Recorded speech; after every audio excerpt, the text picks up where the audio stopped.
El animal divino, donde habla de lo que él llama con mucho humor el ontologismo psicológico, ¿no? Que es esta acusación que se suele hacer muchas veces desde el punto de vista católico, ¿no?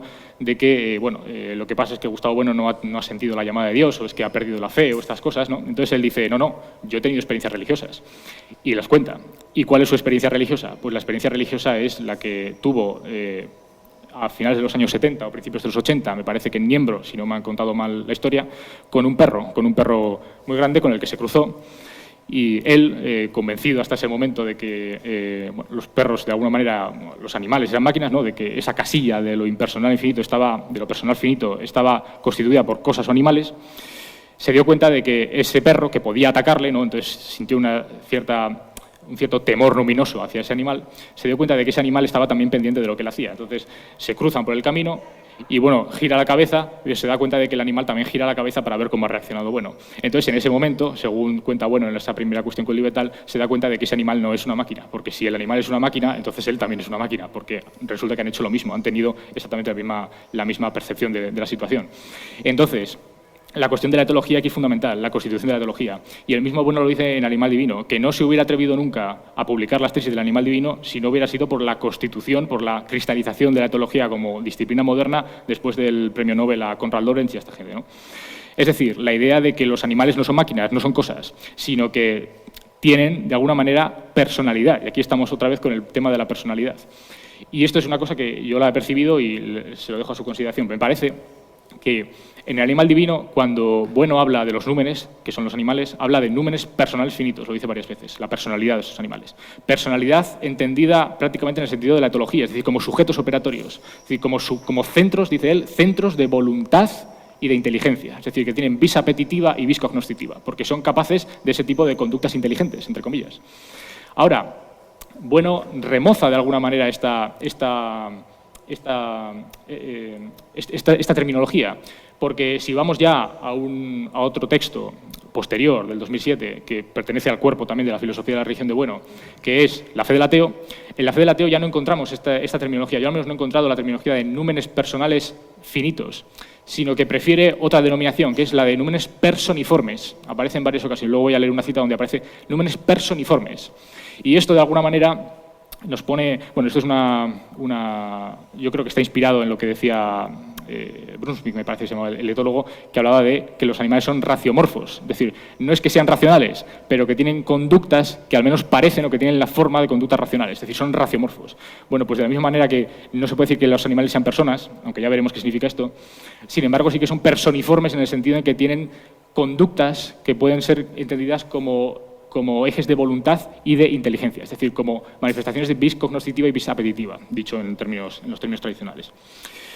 Esto por un lado, la etología, que nos pone ante esa transposición de los términos. En el eje angular ya no está Dios, sino que están los animales, sin perjuicio de que ulteriormente, en el desarrollo, en el cuerpo de las religiones, en la fase secundaria y terciaria, esos animales en el límite desaparezcan y aparezca precisamente la idea de Dios. Pero la idea de Dios muchas veces como negación de la propia religación con los animales. Para empezar, en las religiones antropomorfas, las religiones secundarias, la mitología griega, etcétera, pero también y sobre todo con la crítica de las religiones terciarias. Las religiones terciarias son religiones fundamentalmente filosóficas, que suponen la crítica, suponen la dialéctica a las religiones secundarias. Llega a decir, bueno, en un momento, no sé si en las cuestiones codificales, las religiones terciarias son esencialmente contradictorias. Pero esto no es malo, porque esto es precisamente el núcleo de su carácter dialéctico. Y este es precisamente lo que tienen de verdaderas. Dice Bueno, lo que tienen de verdaderas es su carácter dialéctico. En la medida en que suponen la crítica a lo que Bueno llama el delirio antropomórfico de las religiones secundarias, pero cuidado, también incorporan elementos de las religiones secundarias antropomorfas, porque el Dios cristiano, que es una idea revolucionaria para Bueno, luego lo voy a leer, el Dios cristiano tiene elementos que son también personiformes, que son elementos egoiformes. No es el Dios de Aristóteles, que es más bien el que sigue en la tradición islámica. No es ese Dios autista, ese Dios que es puro pensamiento del pensamiento, que no ha conocido, no. Es un Dios egoiforme, que ama a los hombres, que ha creado a los hombres, que es misericordioso, etcétera, etcétera. Es decir, se le predican elementos que son antropomorfos.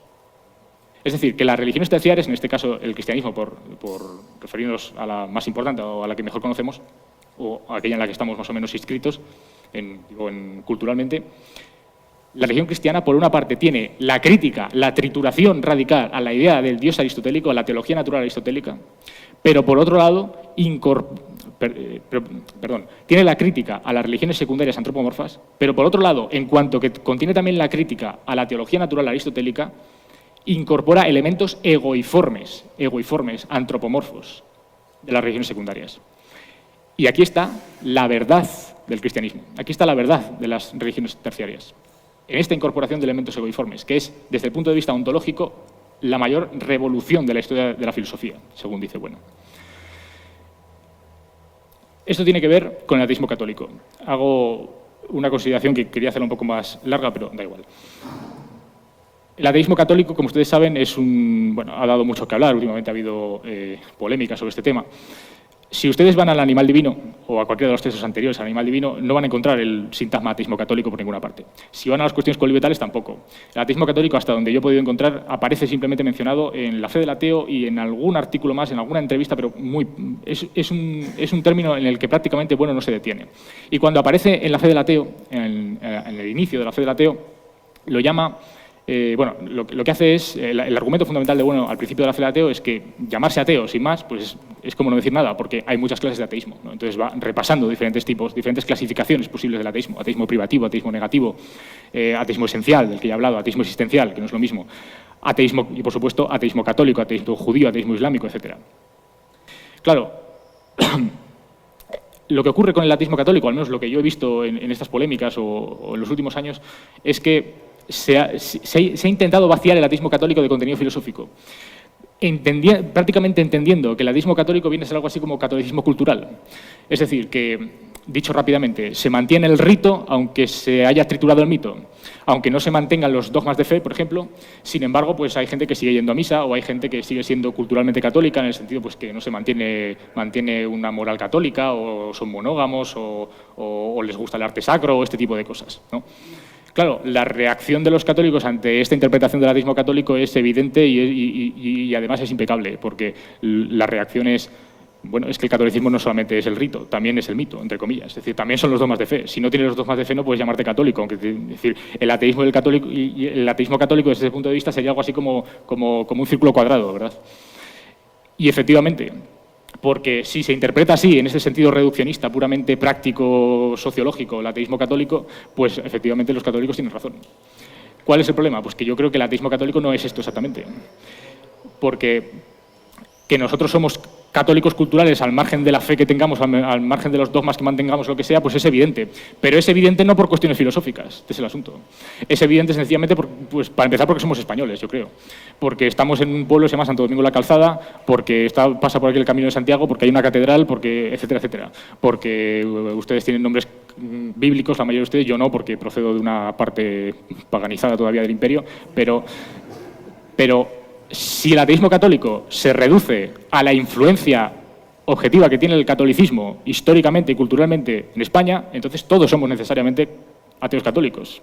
Bueno, no ateos católicos, sino católicos culturales, al margen de lo que creamos o no creamos. Esto lo trata Bueno muy bien en un texto que también pertenece al cuerpo de su filosofía de la religión, que es la influencia de la religión en la sociedad española. Es una contribución, una obra colectiva de, me parece, Puente Ojea, etcétera, donde él analiza las diferentes maneras en las que se puede entender esta influencia del catolicismo en la sociedad española, ¿no? Entonces hace un repaso histórico por el franquismo, la democracia, etcétera. Y bueno, dice muchas cosas, pero tal vez lo más interesante a mí de ese artículo es el concepto que introduce justo al final, en las páginas finales, que es el concepto de influencia intercalar, donde lo que viene a decir es que, más allá de el tipo de estudios que se suelen hacer, que son estudios de tipo sociológico, estadístico, ¿no? Le preguntan a la gente pues, si va a misa, qué tanto por ciento creen en Dios, qué tanto por ciento se declaran católicos o se declaran tal y cual. Más allá de evaluar ese tipo de influencia, que no digo que no tenga su interés, lo interesante realmente es ver cómo esa influencia del catolicismo o de cualquier religión se intercala en las propias instituciones culturales de una determinada sociedad política. Entonces, es lo que digo, es decir, estamos en Santo Domingo de la Calzada y hay una catedral, es imposible escapar de la cultura católica, de esa influencia de la cultura católica, porque está intercalada. Entonces, ateísmo católico, a mi juicio, no es solamente eso. Reducir eso al ateísmo católico es vaciarlo de contenidos filosóficos. Yo no soy ateo católico simplemente por ser materialista o por ser lo que fuera, sino que soy ateo católico porque no puedo no serlo. porque provengo de una tradición, porque estoy intercalado en instituciones católicas, necesariamente. Y da igual lo que piense yo sobre el catolicismo, es que estoy intercalado en esas instituciones católicas, necesariamente. Entonces, ¿qué es el ateísmo católico? Esto es lo que habría que preguntarse, ¿no? Pues a mi juicio, si el ateísmo católico de Bueno tiene un significado filosófico, habrá que buscarlo a lo largo de toda la obra de Bueno, y no solamente en un pasaje o dos donde habla del ateísmo católico y prácticamente no lo explica. ¿Y dónde encontramos ese ateísmo católico? Pues yo creo que por todas partes. El ateísmo católico es también, y sobre todo a mi juicio, la idea de que desde una perspectiva materialista, aún desde una perspectiva materialista y atea esencial total, se pueden recoger, se pueden asumir, no en los mismos términos que lo hacen los católicos, naturalmente, pero se pueden reinterpretar, se pueden introducir en nuestro propio sistema de coordenadas elementos provenientes no ya de la cultura católica, sino de los dogmas, de la teología dogmática católica. Y esto lo dice Bueno, por ejemplo, en el Ego Trascendental, ¿no? Hay un momento muy gracioso, que lo he leído tantas veces que ya casi me lo sé de memoria, donde dice: algunos profesores de filosofía se llevarán las manos a la cabeza o pondrán el grito en el cielo cuando escuchen el proyecto de introducir ideas de teología dogmática en una ontología materialista. Dice: yo por mi parte no tengo nada que decirles a estas personas, así que con su pan se lo coman, ¿no? Como solía decir él. Pero ¿cuál es el asunto? Pues que constantemente, cuando uno recorre la obra de Bueno, estas ideas teológico-dogmáticas del catolicismo están insertadas, están traducidas a sus coordenadas. Por ejemplo, sin ir más lejos, en el Ego Trascendental, el dogma de la inhabitación de la Santísima Trinidad en las almas, en el alma individual, está constantemente, aparece, hay un epígrafe que está dedicado solamente a eso, y hay una reinterpretación de ese dogma, que es un dogma, no es una cuestión cultural ni nada de todo, es un dogma del catolicismo, reinterpretado desde una perspectiva materialista, introducido en la propia red de coordenadas de la ontología materialista de Bueno. ¿A través de qué? A través de la idea de ego trascendental. Es decir, que si no tenemos una idea, como la idea de ego trascendental, del mismo rango de los dogmas del catolicismo, no podemos traducir esos dogmas. Estamos inermes ante la potencia que ha demostrado la teología dogmática católica. Entonces, una perspectiva materialista grosera, que supone que estos dogmas son pues algo así como delirios, que son pensamientos salvajes o algo por el estilo, no tiene absolutamente nada que hacer contra un católico bien formado, porque, en fin, los católicos últimamente están un poco de capa caída, pero un católico que está formado en la tradición, que un tomista de verdad, le puede literalmente destruir a un materialista grosero en un debate. ¿Cuál es la única manera de que un materialista pueda salir del paso ante un católico bien formado, que conozca su tradición, que conozca sus dogmas y su fundamentación filosófica? Pues la única manera, a mi juicio, es introducir esos dogmas, retraducir esos dogmas desde la perspectiva materialista, de tal manera que la perspectiva materialista sea capaz de explicar esos dogmas mejor aún de lo que lo explicaría el propio católico. Porque recoge la parte, digamos, la potencia filosófica que tienen esos dogmas, porque la tienen, y ahora voy a leer un pasaje donde Bueno lo demuestra, la tienen, pero librándose evidentemente de los componentes metafísicos, de lo que Bueno llama el cerrojo teológico, que tiene la enorme racionalidad filosófica del catolicismo. Sobre el ateísmo católico hay un pasaje que me parece fundamental en las cuestiones coldibetales. Es un pasaje donde está hablando de ontología, porque esta es una cuestión ontológica, Luego diré otra cosa al respecto.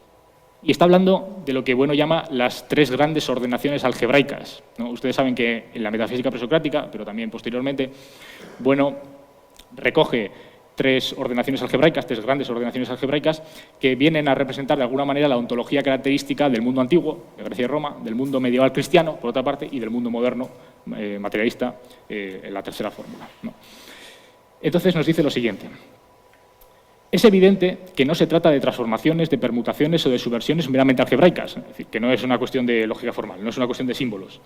Las transformaciones algebraicas son tan solo una proyección gráfica plana de otras transformaciones históricas y sociales con las cuales habrá de ponerse en correspondencia. Esto es una transformación plana de unos procedimientos que son históricos, que son sociales, que son filosóficos, que son, entre comillas, tridimensionales, aunque se traduzcan luego a símbolos. Y como motor específico de la subversión real más importante, es decir, la subversión más importante de la historia de la ontología, a saber, la que ha dado lugar a la correspondencia permutación de E está incluido en M, es decir, el ego trascendental está incluido en M, contenida en la fórmula en virtud de la transitividad de M en M está incluido en E, es decir, la transformación a la que está refiriendo aquí Bueno es la transformación de E está incluido en M, el ego trascendental está incluido en la materia ontológica general, a La inversa. La materia ontológica general está incluida en el ego trascendental. Bueno, pues como motor de esta subversión real más importante, pondremos a la Iglesia romana. La Iglesia romana es el motor de la subversión real más importante de la historia de la ontología. Decimos la Iglesia romana y no meramente el cristianismo, en tanto venimos suponiendo que solo por la mediación de la Iglesia romana el cristianismo ha alcanzado su condición de religión histórica universal. La Iglesia romana, en cuanto a institución efectiva que se extiende por encima de los estados políticos, coordinándolos y tendiendo a subordinarlos por los procedimientos más variados, logró, de hecho, dirigir ortogenéticamente múltiples impulsos, formando frente común contra el Islam. Por decirlo con las palabras de Alfred von Martin, y ahora cita a este sociólogo, la Iglesia pudo servirse precisamente de la idea feudal, asociándola a su idea universal o unitaria, en el postulado político-eclesiástico de un imperio feudal unitario con el Papa como señor supremo en la cúspide. Tanto en lo político como en lo cultural representa la Iglesia la unidad sobre la abigarrada multiplicidad medieval. Claro, si tomamos esto, podemos decir, bueno, lo interesante de la Iglesia es precisamente lo que se ha dicho alguna vez, lo hemos discutido, que es un imperio medieval. Ahora, ¿esta es la tesis de bueno? Yo creo que no. Esta es la tesis del sociólogo que menciona bueno. Ahora, es una tesis que tiene su punto de verdad, pero esta no es exactamente la tesis de bueno. La tesis de bueno viene punto y seguido porque hay que seguir leyendo. Entonces ahora lo que introduce es de nuevo el contrapunto. Ahora bien, la conexión entre la Iglesia romana y el motor de este proceso de transformación de las fórmulas que buscamos lo encontramos en la relación de identidad que suponemos media entre la Iglesia católica como contenido político-cultural, esto es la Iglesia católica como imperio feudal, y el Espíritu Santo como contenido dogmático, representado por ego trascendental, en la fórmula transformada. Es decir, que la razón por la que, bueno, no considera que la Iglesia católica, y esto lo dice en el ego trascendental, lo hemos leído 1000 veces, lo hemos discutido, la razón por la que considera que no considera, que la Iglesia católica sea simplemente un imperio, que sea simplemente una organización totalizadora como cualquier otra, sino que es diferente, que no tiene parangón histórico con ninguna otra, es por la nematología, por así decirlo, la ideología o los principios filosóficos que la están dirigiendo. En este caso, la idea de ego trascendental, solo que formulada desde un punto de vista metafísico o teológico, si se quiere, mediante la idea del Espíritu Santo. Pero no es solamente la Iglesia católica como contenido político-cultural, sino que es la identidad entre esa Iglesia católica como contenido político-cultural y la teología dogmática católica. Entonces, en ese motor del cambio ontológico, que es la teología dogmática católica, es lo que explica bueno en estas páginas. Si ustedes recuerdan las ordenaciones algebraicas, la del mundo antiguo es el ego trascendental, está incluido en el mundo, M sub I, que está incluido en la materia ontológica general. En esta ordenación encontramos otro asunto que también se ha debatido y que está en el ego trascendental, y es que el ego ocupa el papel más modesto, podemos decir, porque está incluido en el mundo, está subordinado al mundo, que está a su vez en la materia. Aquí el ego todavía no tiene propiamente funciones trascendentales. Es un ego principalmente categorial, sin perjuicio de que en algunos sistemas filosóficos, el Nous de Anaxágoras, el Demiurgo de Platón, etcétera, se puedan encontrar en el ejercicio una idea de ego trascendental. Pero en principio, el ego, la idea de ego de la ordenación antigua, de la filosofía griega y romana, es un ego en principio categorial, un ego humano. Ahora bien, ¿en qué consiste esta subversión, la subversión real más importante de estas ordenaciones algebraicas de la historia de la ontología? Pues en la que realiza precisamente la teología dogmática católica. ¿Y en qué consiste? Pues la segunda ordenación algebraica, la que es propia de la edad medieval cristiana, es la siguiente. M sub I, es decir, el mundo, está incluido en la materia ontológica general, que está incluido en el ego trascendental. Si se dan cuenta, entre esta fórmula y la del mundo antiguo, hay algo en común, un segmento. Hay un segmento de la fórmula que es común. Y es un segmento, por cierto, 100% materialista. Es el segundo postulado de los ensayos materialistas, que el mundo está incluido en M. Y no al revés. El mundo es una parte de M. Lo que pasa es que en estos sistemas todavía M se interpreta de una manera metafísica. El apeiron, por ejemplo, o la omnitudo rerum, o como se quiera decir. Ahora, tanto en la ordenación antigua como en la medieval cristiana, el mundo está incluido en M. M sub I está incluido en M. ¿Cuál es la gran diferencia? ¿Cuál es la verdadera transposición que realiza la teología dogmática católica? La transposición del ego trascendental.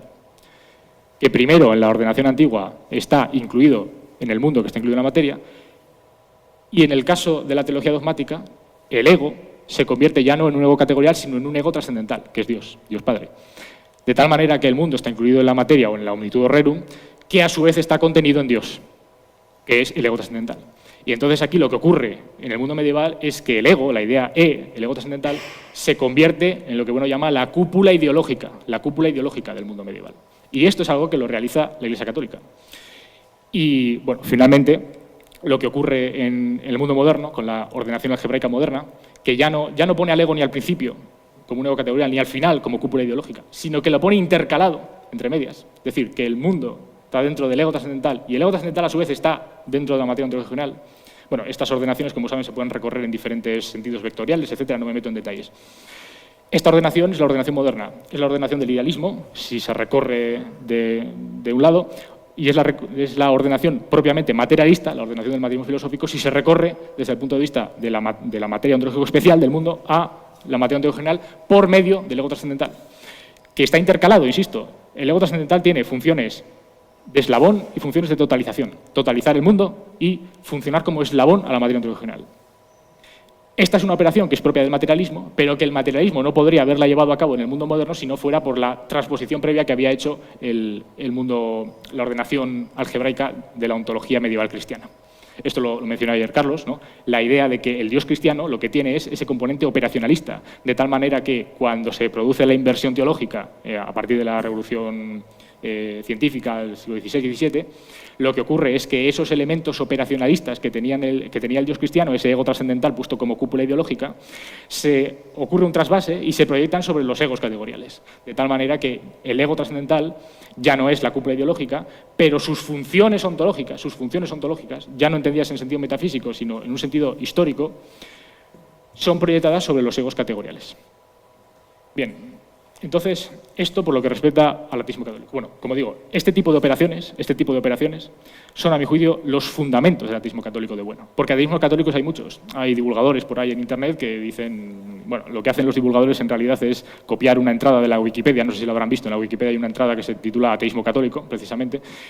En fin, es muy genérica, como todas las entradas de la Wikipedia, y menciona a varios autores, ¿no? Porque Gustavo Bueno no es el único autor que ha reivindicado el ateísmo católico. Entonces se cita a Gianni Báttimos, se cita a Santayana, el que se habló ayer, se cita... no sé quién más. Bueno, en cualquier caso, yo lo he encontrado también, por ejemplo, en Zizek, atribuyéndose curiosamente a Lacan. Zizek dice que Lacan era un ateo católico, un católico ateo, no sé exactamente. Y curiosamente no se cita el origen de la expresión, curiosamente. Yo la he estado rastreando. El origen de la expresión al parecer está en el entorno de los filósofos de la acción francés, estos filósofos que llamaríamos de extrema derecha, ¿no? Que apoyaron el régimen de Vichy y todo esto. El primero de ellos, que es uno de los precursores de este grupo, es Jules Soriot, que en una biografía del año 1900 dijo «Je suis athée mais catholique», yo soy ateo pero católico, lo dijo así. Y a partir de ahí todos los filósofos de la acción francés, Maurice Barrès, Jean Mogas y toda esta gente, empezaron a emplear este término, ¿no? en un sentido de catolicismo cultural, ¿no? Es decir, mantener de alguna manera las normas morales católicas aunque no se crea en Dios, aunque no se crean los dogmas del catolicismo. Ahora, ¿qué tiene que ver el ateísmo católico que pueda tener pues, los filósofos de la acción francés o qué puede tener el ateísmo católico no sé, de Zizek o de Lacan interpretado por Zizek o de Santayana o de Bátimo con el ateísmo católico de bueno? Yo creo que no tiene prácticamente nada que ver. Son todos católicos culturales, pues sí, lo son porque pertenecen sencillamente a la tradición que se suele llamar occidental, pero al área de difusión helénica, vamos a decir. Pero lo importante del ateísmo católico no es el ateísmo católico, sino sus fundamentos filosóficos. Porque bueno, tiene una serie de coordenadas ontológicas y filosóficas que le permiten traducir los dogmas del catolicismo a sus coordenadas, mientras que esos otros autores yo creo que no lo tienen y se llaman ateos católicos, pero no es el mismo tipo de ateísmo católico. Entonces el asunto no está en llamarse ateo católico, el asunto está en los fundamentos filosóficos en los que se apoya ese ateísmo católico. Bien, sobre esto acerca del núcleo, del género radical y del núcleo que se origina por reestructuración anamórfica de ese género radical. Lo que habría que exponer a continuación es el cuerpo y, por lo tanto, el curso, ¿no? Porque la esencia, como dice Bueno en muchas ocasiones, la esencia no solo es el núcleo, la esencia es después el género generado por el núcleo. De tal manera que ese núcleo va recibiendo, al menos así lo expone Bueno en un momento en el primer ensayo sobre las categorías de las ciencias políticas del 91, donde también habla un poco de la esencia genérica, dice que las diferentes fases del cuerpo que se desarrollan en un curso, porque la clave de la esencia genérica es precisamente esa, que es una esencia procesual, que no es fijista, que no es eterna en el sentido aristotélico, sino que se desarrolla. El núcleo se desarrolla hasta el punto de que, llegado un momento, el núcleo se puede desestructurar de nuevo, se puede desvanecer. Pues bien, dice Bueno que las diferentes fases del cuerpo se pueden entender como determinaciones externas del núcleo, determinaciones que vienen de fuera del núcleo, de tal manera que se sobreañaden a ese núcleo y van constituyendo diferentes capas de ese cuerpo que se van desarrollando históricamente. Bueno, sobre el cuerpo de la filosofía de la religión de bueno se podría hablar largo y tendido porque hay muchísimos materiales y yo ya he citado varios de ellos.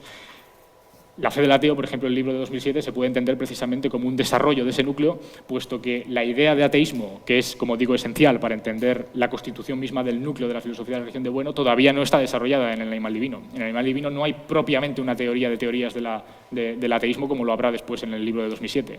Entonces, el libro de 2007 lo que hace es desarrollar ese cuerpo. Las cuestiones colibetales también desarrollan ese cuerpo en muchos aspectos. Ahora, hay un artículo que a mí me parece fundamental para el desarrollo de ese cuerpo, para el curso de la filosofía de la religión de bueno, y que está inscrito en una polémica a la que ya he aludido antes y en la que no me voy a meter, porque es una polémica larguísima y además porque va a haber conferencias al respecto, que es la polémica que hubo en el Catoblepa sobre el animal divino, sobre la verdad de las religiones primarias, de los números primarios, y otros asuntos involucrados. Así se titula el texto de Bueno del 2005.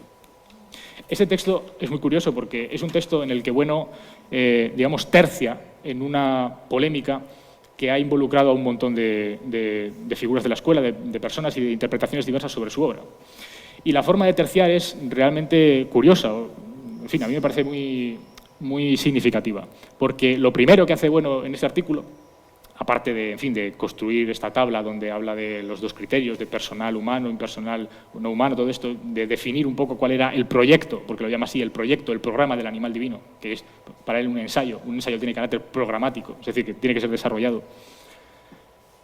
Después de presentar este proyecto, digo, lo primero que hace, y de hecho lo que estructura todo el artículo, es reconocer las limitaciones que tiene este proyecto. Las limitaciones, dice él. Son 5 limitaciones. Hablar de limitaciones yo creo que no tiene nada de malo, nada negativo, porque una limitación es poner un límite. Y toda teoría tiene que tener límites, necesariamente. Es decir, porque es imposible que haya una teoría del todo. Una teoría del todo sería una pseudoteoría, ¿no? Toda teoría tiene que estar acotada a una serie de materiales. Entonces, lo que está haciendo Bueno con estos límites es precisamente añadir determinaciones a ese núcleo. Determinaciones, poner término, poner coto al proyecto del animal divino, a su filosofía de la religión. ¿No? Entonces, va poniendo 5 delimitaciones, 5 determinaciones que las va desarrollando. Las plantea, luego las desarrolla y finalmente las resuelve. Es un planteamiento notológico, podemos decir. Las resuelve en un último apartado que se titula precisamente... no me acuerdo cómo se titula, reanudamiento, creo que es reanudamiento del proyecto, del programa del animal divino. Es decir, como que el animal divino, tras el debate, ha quedado de alguna manera limitado, es decir, el debate ha mostrado cuáles son los límites de alguna manera del proyecto del animal divino, pero al mismo tiempo, Bueno se propone reanudar ese proyecto y reanudarlo desarrollando estos 5 límites que él considera. Y los 5 límites son el dialelo antropológico. ¿Cuál es el dialelo antropológico? Pues, rapidísimamente, la fe del ateo, en el glosario, nos dice lo siguiente. El eje angular contiene los animales personiformes, aquí está la palabra personiforme, y numinosos del Paleolítico, pero no se define en función de ellos. El eje angular no se define en función de los animales personiformes, sino en función del horizonte que se abre al hombre a partir de una cierta fase de su evolución, es decir, de la constitución del espacio antropológico, no solamente del eje angular, sino también del eje circular y radial, que se constituyen simultáneamente. Que se abre al hombre a partir de una cierta fase de su evolución. Por consiguiente, el eje angular no está definido en función de cualquier entidad especificada, sean animales lineanos o no lineanos. El eje angular es una dimensión del espacio antropológico que se abre ante los hombres una vez que estos se han constituido como soberanos respecto a los animales luminosos y que, por tanto, han adquirido la capacidad de envolver, en la medida en que puedan, como habitantes reales del espacio antropológico, tanto a los animales lineanos como a los no lineanos. Obviamente, la dimensión angular del espacio antropológico no podría haber sido definida o representada en la época misma en la cual, precisamente porque estaba siendo ejercitada, los hombres se consideraban subordinados a estas entidades luminosas que les amenazaban y que al mismo tiempo les proporcionaban la sustancia de su vida. Es decir, ¿qué es lo que está diciendo Bueno? Pues que en las religiones primarias todavía no hay eje angular. Hay que darlo por supuesto, sin embargo, y esto es el dialelo antropológico.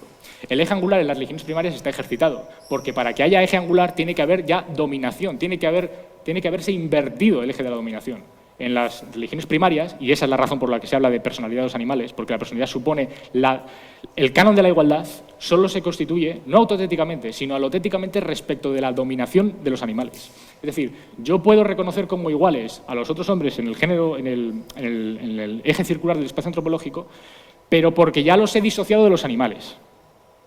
Y esto nos conduce a la segunda limitación que pone Bueno en este artículo del 2005, que es precisamente la inversión antropológica.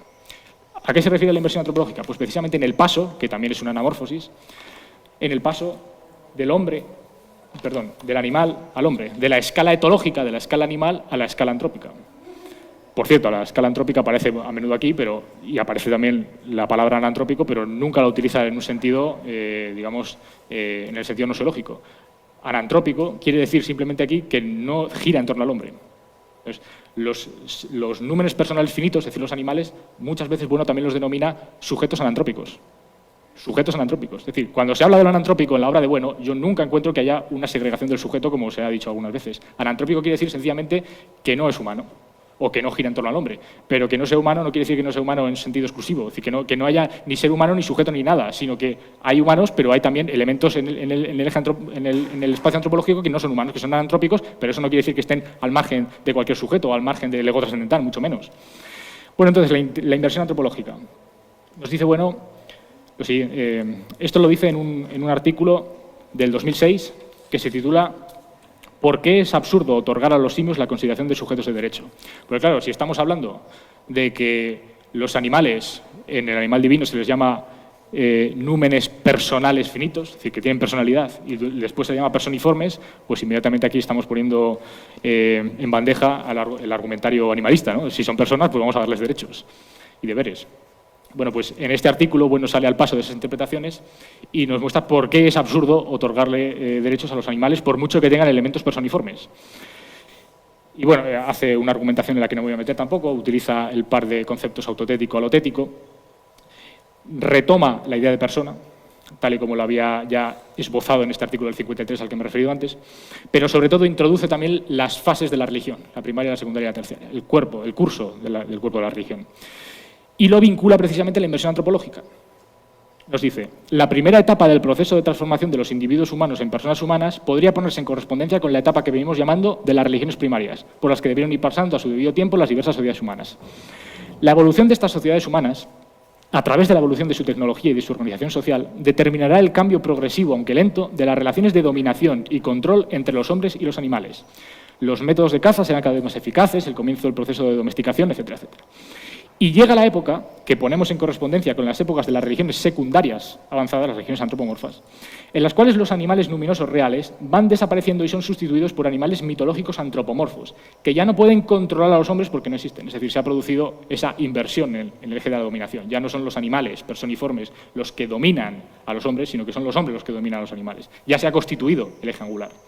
Época en la cual las relaciones asimétricas de dominación de los animales respecto de las bandas humanas van borrándose y van invirtiéndose o rotando en la forma de relaciones de dominación o de control de los hombres respecto de los animales. Es la época en la cual los hombres comienzan ya a distinguirse de los animales, la constitución del eje circular, como si estos fueran una totalidad enfrentada a ellos mismos. La época en la cual los hombres, en realidad los diversos grupos humanos, comienzan a abandonar la costumbre de considerarse a sí mismos como una especie más entre las especies animales, venciendo la resistencia del relativismo zoológico originario. Es decir, que el desarrollo, el curso del cuerpo de la religión está constitutivamente vinculado a la propia constitución de la idea de persona humana. Y esta es una tesis fundamental, yo creo tal vez la tesis fundamental del animal divino. Y es la tradición de Lactancio, que se decía el otro día.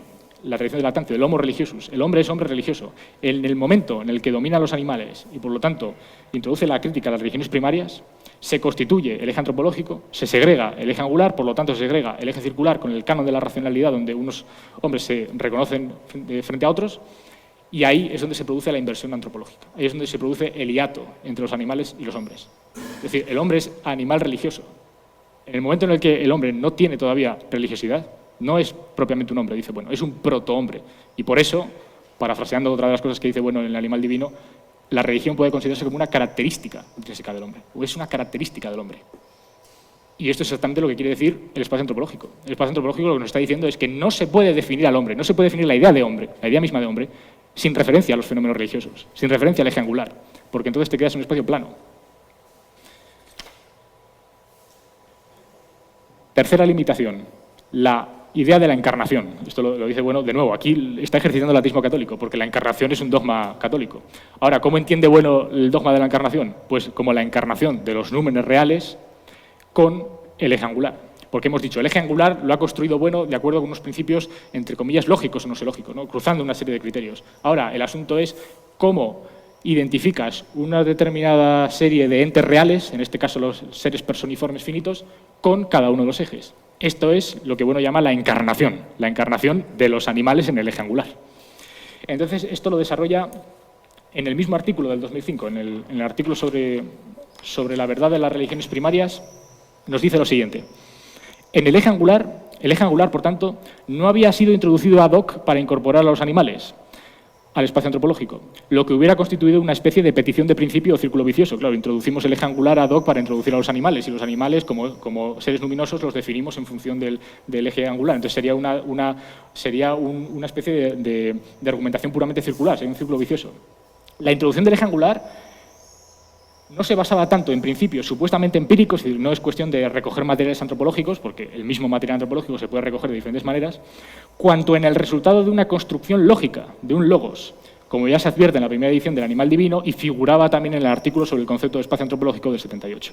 Lo que sí se exigía, y esto ya hemos dicho, desde las coordenadas materialistas a las entidades personales del eje angular era su finitud, que fueran finitas.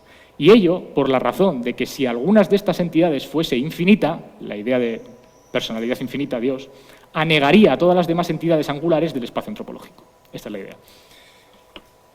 Cuarta limitación, la verdad de las religiones. El asunto de la verdad de las religiones es verdaderamente espinoso, porque nos pone ante otro de las tesis fundamentales del Animal Divino, que es una tesis que podría parecer, en fin, desde fuera, a nosotros no, pero desde fuera podría parecer que el hecho de que un autor materialista como Bueno haga un ensayo cuya tesis, o una de las principales tesis, es que las religiones son verdaderas, Es decir, claro, hay que ver qué quiere decir lo de verdad y en qué sentido son verdaderas. Pero una de las tesis fundamentales del Animal Divino es que las religiones son verdaderas.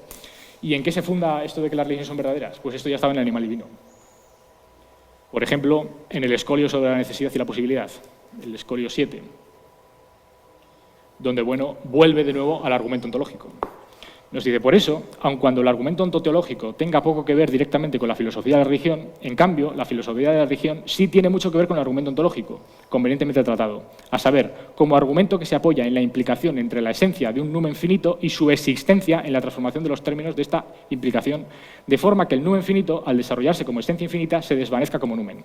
También la filosofía de la religión que defendemos reconoce un argumento ontológico positivo, según el cual la esencia de los dioses implica su existencia, solo que, a diferencia del argumento ontológico metafísico, la aplicación no se funda en la infinitud de Dios, sino en la personalidad finita de los númenes, y se limita a afirmar que un número personal que no exista no puede ser personal. Es decir, ¿cuál es la verdad de la religión? Pues la existencia real, histórica, constatable, de esos números personales finitos. Es decir, en una palabra, que la religión no es un delirio, sino que proviene de seres corpóreos, reales, verdaderos. Luego, naturalmente, eso se desarrolla, no tiene el mismo grado de verdad, en este sentido de la palabra verdad, verdad antropológica fundamentalmente, no tiene el mismo grado de verdad las religiones primarias, que tienen esos componentes reales, esos fulcros reales, que son los números, que las religiones secundarias, que tienen ya un componente de delirio, dice, bueno, de proyección antropomórfica gratuita de los animales pues en el zodiaco o en la mitología o donde fuera. Ahora, ¿dónde es donde reaparece de nuevo la idea de verdad? Pues en las religiones terciarias, en lo que tienen, ya lo he dicho, de crítica al delirio mitológico. Y eso son ya las religiones filosóficas, que suponen, según dice Bueno, la antesala del ateísmo. Entonces, ¿hay verdad en las religiones? Totalmente. Lo que pasa es que cada tipo de religión tiene su tipo de verdad, ¿no? Y aquí se podría hacer pues, un cruce o una coordinación o lo que fuera. Y finalmente, la quinta limitación, es un tema que está muy de moda actualmente, es la coinonía entre los valores religiosos, ¿no? La coinonía entre los valores religiosos, porque efectivamente, como digo, el núcleo de la filosofía de religión de Bueno está en el eje angular, que está poblado por númenes, pero los númenes no están solos, sino que hay una coinonía, y aquí de nuevo está el ateísmo católico, porque la coinonía es la comunión, ¿no? Es otro concepto típico de la tradición católica. Hay una comunión, ahora, no comunión en el sentido del don del Espíritu Santo ni de todo esto, sino una comunión de diferentes valores de lo sagrado, que se reparten en diferentes ejes. De tal manera que los números están en el eje angular, pero los valores de lo sagrado en el eje radial nos dan lugar a los fetiches y en el eje circular nos dan lugar a los santos. Y estos santos, los fetiches y los númenes, están en perpetua interacción, por así decirlo, a veces conflictiva, ¿no? Esto es lo que analizan Bueno, los conflictos entre númenes, fetiches y santos, o a veces en alianzas o en armonía parcial o lo que fuera. Bueno, todas estas limitaciones, estas 5 determinaciones del proyecto originario de la teoría de la esencia genérica, de la teoría de la religión de Bueno, ¿a qué nos conducen? Pues de nuevo al espacio antropológico. el diálogo antropológico, la inversión antropológica, la encarnación, que tiene que ver con la constitución del eje angular, la verdad de las religiones, que es una verdad fundamentalmente antropológica, la coinonía de valores religiosos, que nos remite a esa comunión entre elementos sacros de diferentes ejes del espacio antropológico. Entonces, ¿cuál es la limitación? ¿Cuál es esta limitación de la teoría de la religión de Bueno? Pues precisamente el espacio antropológico, porque la tesis de Bueno, el resultado fundamental es que la filosofía de la religión es una parte de la antropología filosófica. Es decir, que la idea de religión gira en torno a la órbita de la idea del hombre, hasta tal punto de que el hombre no se puede entender sin la religión y la religión tampoco se puede entender sin el hombre. Y bueno, tenía más cosas, pero para que haya un poco de tiempo de debate, simplemente termino diciendo lo siguiente. Otro aspecto fundamental para entender el curso de esta esencia de la filosofía de la religión de Bueno está en un asunto que a algunos les parecerá filológico, pero que a mí no me lo parece en absoluto, porque tiene que ver con esto, con el curso de la esencia genérica, y es en los añadidos. En este proyecto, lo de programa lo dice el propio Bueno, en este proyecto, que es El animal divino, en la primera edición de 1985, que son como 300 y pico páginas, pues hay una serie de cuestiones, está más o menos el núcleo, podemos decir, pero después, y he puesto un ejemplo antes hablando del género radical, en la edición segunda, corregida y aumentada del 96, están estas manecillas, ¿no? Y eso es un desarrollo del cuerpo, ¿no? Hay casi un añadido de más de 100 páginas. Si este texto tiene 300, este tiene 400 y pico. Pero es que la prueba de que el curso de la filosofía de la religión de Bueno está todavía funcionando y que ese núcleo está lejos de desvanecerse es que estamos aquí presentando precisamente la tercera edición del Animal Divino, que tiene a su vez nuevas incorporaciones, es decir, ya no las manecillas, sino esos sostenidos, ¿no? esos símbolos, donde hay nuevas anotaciones que ha hecho Bueno sobre el propio ejemplar que él tenía en su casa del Animal Divino, de tal manera que si la primera edición del 85 tenía como 300 páginas, la segunda edición del 96 tenía como 400, esta tiene, del 2023, tiene 543 páginas. Entonces, me parece que este proyecto, porque lo llama así Bueno, proyecto, ensayo programático, ¿no?, de una filosofía materialista de la religión, la prueba de que goza de buena salud es precisamente de que estamos aquí presentando una determinación más, una capa más en el cuerpo de la filosofía de la religión de Bueno, que yo creo que tiene un futuro excelente. Y con esto pues he terminado y quedo a su disposición para lo que me quieran comentar.